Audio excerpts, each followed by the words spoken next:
Bonjour, bienvenue sur Génération Télévision pour votre nouveau numéro du TV 168. Je suis très heureux de vous retrouver.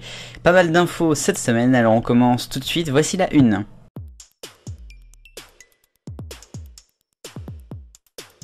Et France TV Sport est encore à la une de ce TV 168 aujourd'hui, car nous avons une bonne nouvelle. Roland Garros continue sur le service public. Et oui, France TV a acquis les droits pour 2021, 2022 et 2023 sur une manière un peu différente, vous allez le voir. Alors il faut savoir qu'il y avait une petite pique de la part de la fédération de tennis ainsi que des organisateurs de Roland Garros à France TV, car les droits s'achètent à 20 millions d'euros contre 70 millions pour Wimbledon. C'est quand même bien moins, donc ils n'étaient pas très contents. Mais bon, ils se sont entendus. Alors France TV, dans le détail, aura le lot numéro 1, c'est-à-dire les matchs de journée, ainsi que les grandes finales, demi-finales, tout ça. Ils auront aussi la possibilité de faire un magazine, comme le Tennis Club à l'époque, pendant les 3 semaines. Puis c'est le retour des matchs à partir de 11h, puisqu'ils auront les matchs à partir de 11h.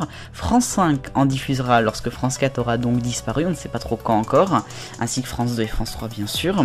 A noter que le lot numéro 2, qui comprend les matchs sur le nouveau cours, le Simone Mathieu, et les matchs de nuit, fin de soirée sur le Philippe Chatrier qui aura son toit donc dans les prochaines mois, les prochaines années, ont été acquis par Amazon. C'est pas France TV qui les a, c'est Amazon.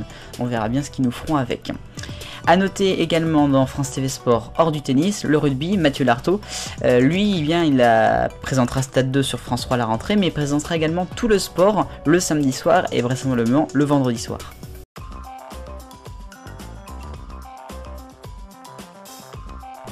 Le rayon actu maintenant, dans le TV 168, on l'a appris dimanche dernier, Jean-François Piège est Top Chef, c'est fini. C'était le chef historique de l'émission puisqu'il était là depuis 10 saisons, depuis 10 ans. Eh bien, il ne sera pas là l'année prochaine en 2020. Trop de travail évidemment, mais il a quand même publié un message où il a beaucoup remercié tout le monde et il a adoré faire cette aventure de Top Chef. A noter quand même qu'il aurait une nouvelle émission probablement à la rentrée avec Cyril Lignac. Alessandra Sublet sur TF1 monte en grade. Après la rentrée de l'année dernière où il présente C'est Canteloup tous les soirs avec Nicolas Canteloup, eh bien elle va présenter une nouvelle émission qui va s'appeler Whoobers Win. Vous savez, on en a déjà parlé, c'est la mission où des personnalités vont faire pour une œuvre caricative un striptease à l'antenne, une sorte de grand spectacle. C'est une émission qui a marché comme du tonnerre au Royaume-Uni. Et puis dans l'actualité également, Arte en Algérie. Non, je ne parle pas de Arte, la chaîne que vous connaissez en Allemagne, depuis Strasbourg, mais je parle bien d'une nouvelle Arte, dans le genre en tout cas, qui serait franco-belge et qui serait notamment voulue par Rachid Arabe, ancien présentateur que l'on connaît tous et membre du CSA. C'est Emmanuel Macron qui déciderait de faire ce projet avec notamment des archives de l'INA et plein de nouvelles émissions.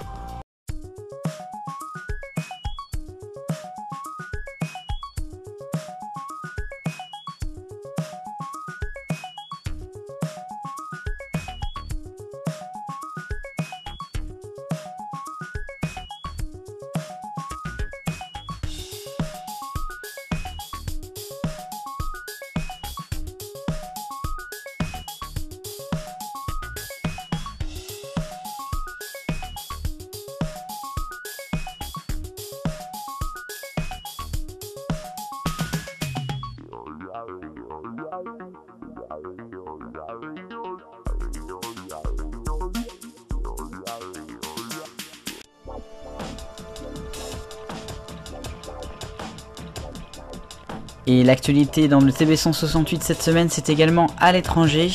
Dans notre rubrique aujourd'hui, la fameuse plateforme britannique BritBox, dont on avait déjà parlé, ça y est, ça sera lancé à la fin de l'année 2019, on le sait.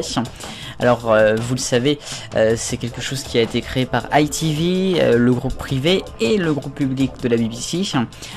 Ça coûtera 6 livres par mois, ça fait 6,5€ en gros, contre 9 pour Netflix, parce qu'évidemment le but c'est d'être contre Netflix, YouTube et compagnie, bref les GAFAN, vous l'aurez compris. Alors à noter quand même que sur cette plateforme on pourra retrouver toutes les séries d'ITV et de la BBC, notamment Broadchurch ou encore Gavin et Stacey.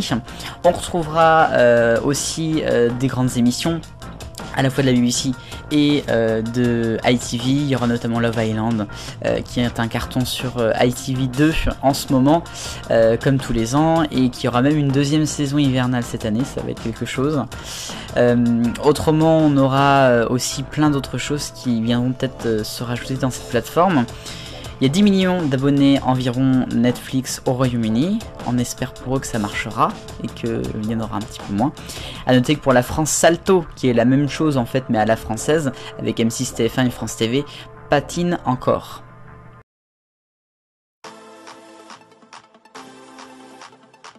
La 30e semaine du projet 52 d'ITV Creates dans les passions habillage maintenant.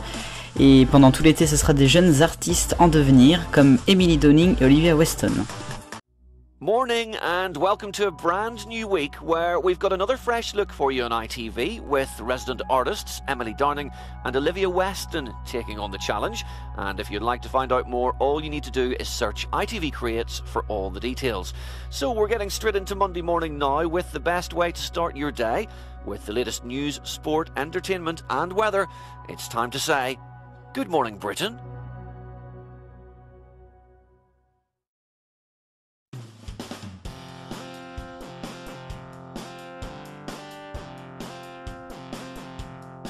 Pour l'agenda de la semaine prochaine à la télévision, dimanche soir, vous retrouverez en prime sur France 2 Rambouillet Paris-Champs-Élysées, l'arrivée du Tour de France 2019. Jeudi soir en prime sur Arte, lancement de la série Le Village des Secrets. Et samedi soir, vous retrouverez enfin sur TF1 Timeless. Merci beaucoup Daniel, et puis également à ne pas manquer vendredi et samedi prochain la dernière de Thierry Beccaro à Télématin. Ça va être émouvant. Merci d'avoir regardé le TV 168, on se retrouve bien sûr dimanche prochain. Vive le bonheur, on est tous des millions de copains.